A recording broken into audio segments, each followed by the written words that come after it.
ఓం శాంతి. మనకి కంటిన్యూగా కర్మలకి అతీతమైన స్టేజ్ ఎలా ఉంటుంది అంటే, ఇది ప్రతి ఒక్కరు కూడా తెలుసుకోవాలి. మనం చిన్న ఎగ్జాంపుల్ తీసుకుందాం.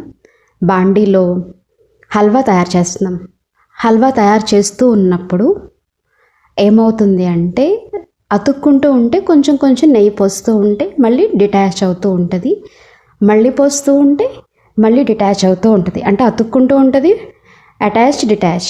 అలానే కర్మయోగి కర్మభోగి, కర్మయోగి కర్మభోగి అంటే కర్మభోగంలోకి వచ్చేస్తూ ఉన్నప్పుడు నెయ్యి అనేటువంటి కర్మయోగి పోస్తూ ఉండాలి, అంటే అనుభవం చేస్తూ ఉండాలి. మళ్ళీ మళ్ళీ కర్మ భోగి, ఎందుకంటే కర్మల కాన్షియస్లో ఉంటాం కాబట్టి కర్మ భోగి అయిపోతాం. సో మళ్ళీ దాని నుండి బయటికి రావడానికి కర్మయోగి. ఈ రెండు స్టేజెస్ యొక్క యుద్ధం నడుస్తుంది. ఫైనల్గా కర్మయోగాన్ని గెలిస్తే కర్మలకి అతీతంగా అవ్వడం మొదలవుతుంది. అంటే మీరు పూర్తిగా బాండీలో హల్వా తయారైపోయాక, దాని నుండి బాండీ నుండి డిటాచ్ అయిపోయాక ఎంత నెయ్యి వేసినప్పటికీ కూడా అతుక్కోదు, అంటే దాన్ని తయారైపోయిందని అర్థం. అలానే ఇది కూడా అంతే. కర్మయోగి కర్మభోగి యొక్క యుద్ధం. ఫైనల్ స్టేజ్ కర్మాతీత్. ఇంకా మీరు కర్మాతీత్ అయిపోయారనుకోండి, తయారైపోయారనుకోండి, ఇక్కడ ఉండాల్సిన అవసరం లేదు. సహజంగా సత్యుగానికి వెళ్ళిపోతారు. సో గుల్జార్ దాది చాలా చక్కగా ఒక్కొక్క విషయాన్ని ఎలా చెప్పారో విందామా? అసలు కర్మాతీత్ అంటే ఏంటి? ఇంకా ఇంకా లోతుగా వెళ్దాం. చాలా విషయాలు తెలుసుకోవాలి కదా, స్టూడెంట్స్ కదా మనం, చదువుకుంటున్నప్పుడు చాలా నాలెడ్జ్ అవసరం. ఇది ప్రాక్టికల్ లైఫ్లోకి ఉపయోగపడటానికి. కర్మాతీతులుగా అయ్యేందుకు కర్మేంద్రియ జీతులుగా అయ్యి కర్మేంద్రియాలతో కర్మ చేయించండి. మీరందరూ సేవ మరియు మిలనాన్ని చేసుకునేందుకు మీ ఇంటికి చేరుకున్నారు. ఈ అవకాశం అన్ని జోన్లకు లభిస్తుంది. అందరూ చాలా చాలా సంతోషంతో అన్నిటినీ నిర్వర్తిస్తున్నారు. ఈ అవకాశం ద్వారా బ్రాహ్మణ పరివారం అంతటికి సమీపంగా చూసే అవకాశం కలుగుతుంది. సేవా బలం కూడా లభిస్తుంది. సేవ చేసిన ఫలం కూడా లభిస్తుంది. ఏ సేవ చేసినా కూడా ముందుగా తమ స్థితి కూడా మంచిగా తయారవుతుంది. అప్పుడు ఆ సేవ జరుగుతుంది. సేవా బలము స్వయంలో నిండుతుంది. మరియు ఎవరి సేవ చేస్తారో వారిలో కూడా శక్తి వస్తుంది. సేవా అవకాశాన్ని చాలా ప్రేమగా స్వీకరిస్తూ సేవల్ని చేస్తున్నారు మరియు చేస్తూ ఉంటారు. అందరూ ఇటువంటి సేవా అవకాశంను తీసుకోవడంలో చాలా సంతోషపడతారు. మేము కూడా సంతోషిస్తున్నాము. మరి ఎవరి సేవా టర్న్ ఉంటుందో వారిపై బాబాకు స్పెషల్ దృష్టి ఉంటుంది. ఇక్కడ ఎవరు ఏ సేవ చేస్తున్నా ఉదయం నుండి సాయంత్రం వరకు అందరి నోటి నుండి బాబా బాబా అన్న మాటలే వెలువడతాయి. మనసులో కూడా బాబా తప్ప మరేది గుర్తుకు రాదు. ఇక్కడి వాయుమండలంలో ప్రతి ఒక్కరూ బాబా యొక్క ఆనందంలోనే ఉంటారు. కనుక బాబా తప్ప మరేమీ గుర్తుకు రానే రాదు. సేవ చేసే ఈ 8-10 రోజుల జీవితంలో విశేషమైన రోజులు. కనుక ఈ సేవా సమయంలో ఒక్క క్షణాన్ని కూడా వ్యర్థంగా పోగొట్టుకోకూడదు. ఎందుకంటే ఇక్కడ అన్ని రకాలుగా సహాయం లభిస్తుంది. కనుక దాని లాభాన్ని పొందండి. స్వయంలో ఏమైనా లోటుపాట్లు బలహీనతలు ఉంటే వాటిని ఇక్కడ బాబా ఇంట్లోనే వదిలేసి పరివర్తన అయి వెళ్ళినట్లయితే బలం లభిస్తుంది. ఇక్కడి శక్తిశాలి ఆత్మలను చూస్తుంటే నాలో ఈ లోపం ఉంది, ఆ లోపం ఉంది అని స్వయంలో ఉన్నటువంటి పొరపాట్లు త్వరగా అర్థమవుతాయి. అవి అనుభవం అవుతాయి. యోగయుక్తులై అమృత వేళ బాబాకు వినిపించి బాబా నుండి వరదానాన్ని తీసుకోగాలి, అంటే తీసుకోమంటున్నారు. బాబా అయితే వరదానాన్ని ఇచ్చేందుకే ఆఫర్ ఇస్తున్నారు, కానీ దానిని తీసుకునేందుకు స్థితి కూడా మంచిగా ఉండాలి. నడుస్తూ నడుస్తూ పురుషార్థం డీలాగా అయ్యేందుకు కారణం దృఢతలో లోపం ఉండటం.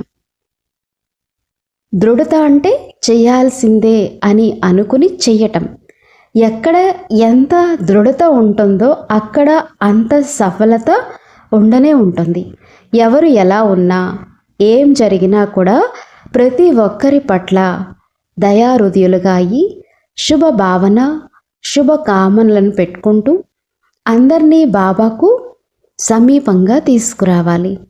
నా పిల్లలు ప్రతి ఒక్కరూ కర్మాతీత స్థితికి సమీపంగా రావాలి అని బాబా ఇప్పుడు సమయ ప్రమాణంగా కోరుకుంటున్నారు. కర్మాతీతం అనగా అతీతంగా అవ్వటం, అప్పుడే వెళ్ళగలరు. కానీ ఇప్పుడు కర్మాతీతమునకు గల అర్థం ఏంటంటే కర్మ బంధనం నుండి విముక్తులవ్వటం. ఎప్పుడు కావాలంటే అప్పుడు కర్మేంద్రియాల నుండి స్వయము అతీతంగా మరియు ప్రియంగా చేసుకోగలగటం. అంటే కర్మ కాన్షియస్ నుండి డిటాచ్ అవ్వాలి. ఎప్పుడు ఎక్కువ కర్మ కాన్షియస్ చేస్తాం కదా, అందులోనే అటాచ్మెంట్లోకి వెళ్ళిపోతాం. సో డిటాచ్ అవ్వడం కూడా మనకి రాగలగాలి. అంటే దాని ఫలితాన్ని మీరు ఆశించద్దు, ప్రేమగా సేవ చేయండి. అది కూడా ప్రాక్టీస్ చేయాలి. ఎప్పుడు కావాలంటే అప్పుడు కర్మేంద్రియాల ఆధారం తీసుకుని కర్మ చేయగలగాలి, వశమైపోకూడదు. చూడండి, ఎప్పుడైనా కోపం వస్తే అది కూడా కర్మ కదా. కోపం వచ్చినప్పుడు శాంతించు శాంతించు అని అంటారు.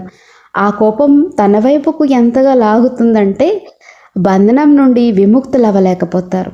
అంటే వికారాలు కూడా బంధనమే, అది కూడా ఒక కర్మ, అది కూడా మననట్లు లాగేస్తుంది. కాబట్టి శాంతించు శాంతించు అంటారు. లోపల ఉత్పన్నమయ్యే కోరికలు ఎంతగా వశం చేసేసుకుంటాయంటే ఇలా చేయకూడదని అనుకుంటారు, కానీ కర్మ బంధనంలోకి వచ్చేస్తారు. కనుక కర్మాతీతులుగా అవ్వటము అనగా కర్మ బంధనంలోకి రాకూడదు. కర్మనైతే చేయాల్సి వస్తుంది, ఎందుకంటే కర్మేంద్రియాల ఆధారమును తీసుకున్నారు కనుక కర్మనైతే చేస్తారు. కానీ కర్మ చేస్తూ కూడా కర్మ బంధనం నుండి అతీతులుగా మరియు బాబాకు ప్రియమైన వారిగా అవ్వటం.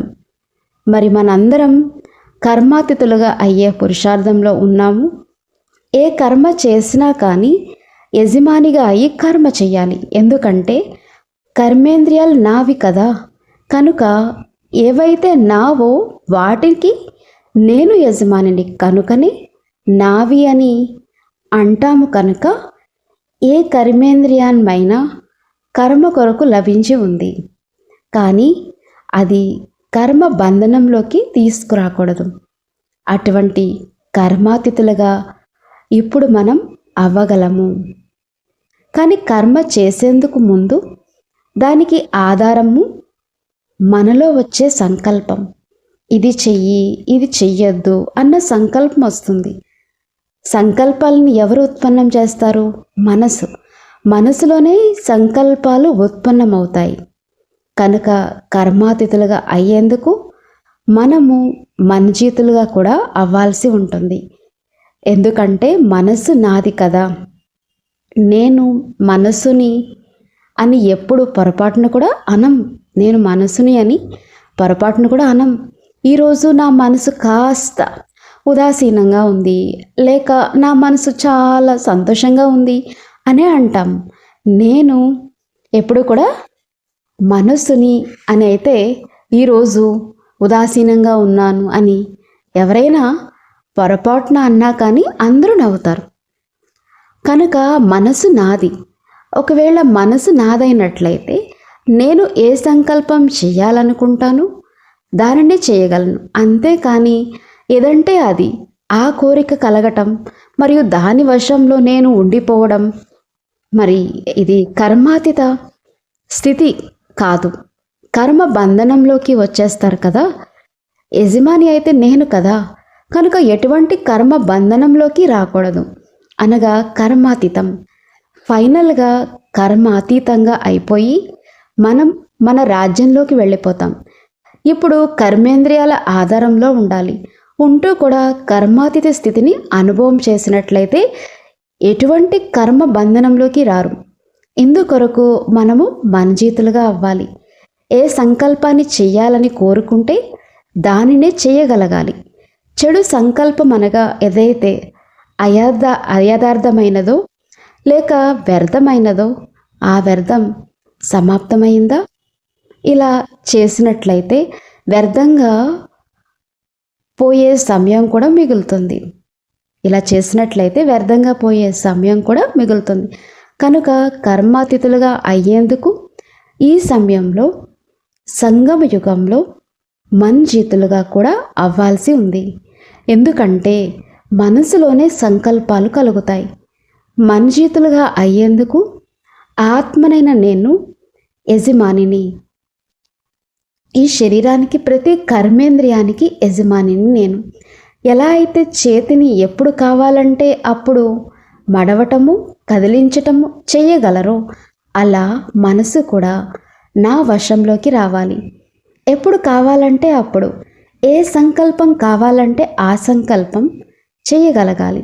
అంతేగాని కోరుకున్నది శుభ సంకల్పం చెయ్యాలని కానీ వచ్చింది వ్యర్థ సంకల్పం అన్నట్లు ఉండకూడదు. చాలామంది సోదరీ సోదరులు ఏమంటుంటారంటే, నేనైతే శుద్ధ సంకల్పాలనే చేయాలని కూర్చుంటాను, కానీ వచ్చేది మాత్రం వ్యర్థ సంకల్పాలని అంటుంటాను. అవి వస్తున్నాయి అంటే అర్థం యజమానత్వం లేదని. ఆత్మలే కానీ మాస్టర్ సర్వశక్తివంతులు కారు అని అర్థం. అప్పుడు ఇలా జరుగుతుంది. మనసుపై కంట్రోల్ లేదని దీని ద్వారా నిరూపణ అవుతుంది. మనసుపై కంట్రోల్ ఉన్నట్లయితే మనసును జయిస్తారు. కనుక ముందుగా ఇలా చెక్ చేసుకోండి. కర్మాతీతులుగా అయ్యేందుకై నా మనసుపై విజయాన్ని పొందానా? మనసుకు యజమానిగా అయ్యానా? కర్మాతీత స్థితికి సమీపంగా వస్తూ ఉన్నానా అని మనందరం మనల్ని మనము ప్రశ్నించుకోవాలి. మీ కర్మేంద్రియాలపై కంట్రోల్ ఉందా? యజమానిగా ఎప్పుడు కావాలంటే అప్పుడు, ఏ కర్మేంద్రియాన్ని కావాలంటే ఆ కర్మేంద్రియాన్ని వాడి నడిపించగలరా? ఒకవేళ అలవాటు కారణంగా బుద్ధి తినటము, తాగటము, ధరించటంలో పైకి పోతున్నట్లయితే యజమాని అయిన ఆత్మ కర్మకు వశమైపోయినట్లే కదా. చూడండి, చాలా డీప్గా ఉంది క్లాస్, సిల్లీగా లేదు, చాలా డీప్. అంటే ఇది కూడా కర్మలకి వశమైనట్టే. కనుక నేను ఏ కర్మేంద్రియానికైనా వశమైపోలేదు కదా అని చెక్ చేసుకోండి. ఎవరైతే కర్మేంద్రియాలని జయిస్తారో వారే బాబాతో పాటు వెళ్తారు. బాబాతో పాటు వెళ్ళాలని ఉంది కదా. బ్రహ్మ బాబా కర్మేంద్రియాలని జయించిన వారిగా అయ్యారు. అంతేకాని మనసులో లేదు కానీ మాట అలా వచ్చేసింది, మనసులో లేదు కానీ అలా చేశాను అన్నది కూడా ఉండకూడదు. అలా ఉంటే కర్మ బంధనంలో బంధించబడి ఉన్నారని అంటారు కదా. ఎవరైతే కర్మేంద్రియాలకి వశమై ఉంటారో వారిని బ్రహ్మబాబా సమానులని ఎలా అంటారు? కనుక ఏ కర్మేంద్రియము ఇప్పుడు కూడా నన్ను తన వైపుకు ఆకర్షించటం అని ఉంటే కనుక చేసేస్తుందా అని చెక్ చేసుకోవాలి. కొత్తవారైనా పాతవారైనా అందరూ తోడుగా నడవాలి. కనుక సమానులుగా అవ్వాల్సి ఉంటుంది. మనందరం కర్మబంధనం నుండి అతీతులమైనట్లయితే తోడుగా నడవగలం. ప్రతిరోజు బాబా నుండి ఈ శిక్షణ లభిస్తుంది. దేహ బాణము నుండి ముక్తులయ్యేవారు కర్మాతీతులుగా అవ్వగలరు.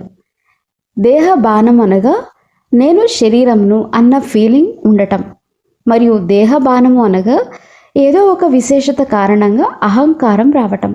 దేహ బాణం కంటే కూడా దేహ అహంకారం చాలా మోసగిస్తుంది.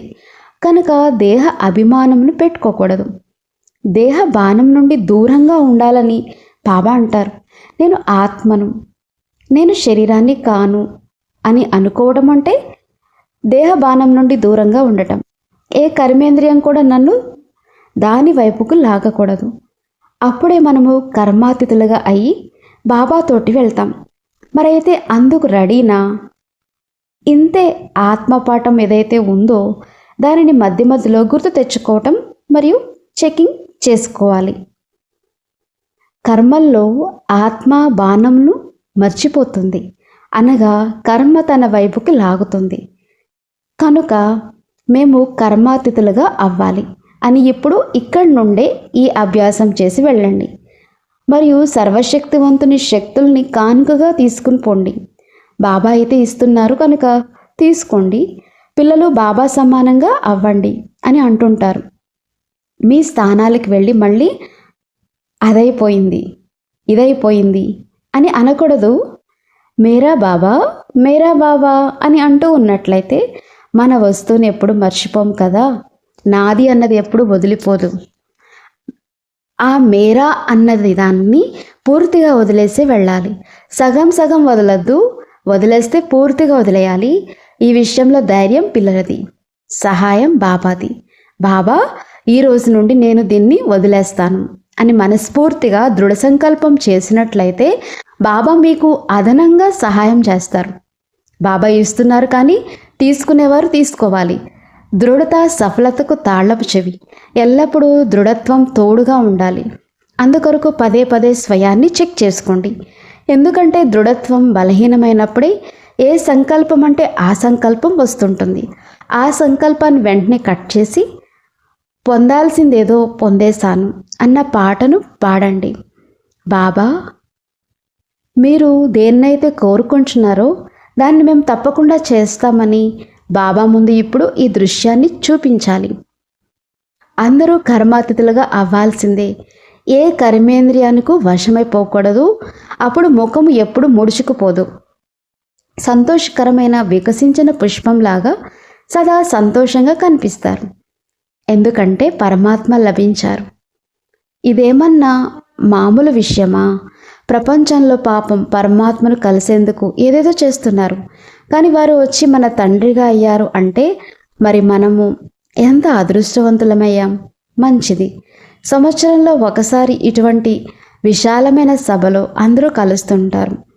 మరియు మాకు కూడా ఇంతమంది సోదరీ సోదరులు ఎక్కడ లభిస్తారు? ఇప్పుడు కదా. మేము కూడా సంతోషపడిపోతాం. మాకు ఇంకేం కావాలి? అరే, సర్వశక్తివంతులైన బాబా మనవారిగా అయిపోయారు. పొందాల్సిందేదో పొందేశాము. పొందడానికి ఇంకేం మిగిలి ఉంది? అందరూ పొందారు కదా. అరే, పరమాత్మను పొందారంటే ఇంకేం కావాలి? ఓం శాంతి.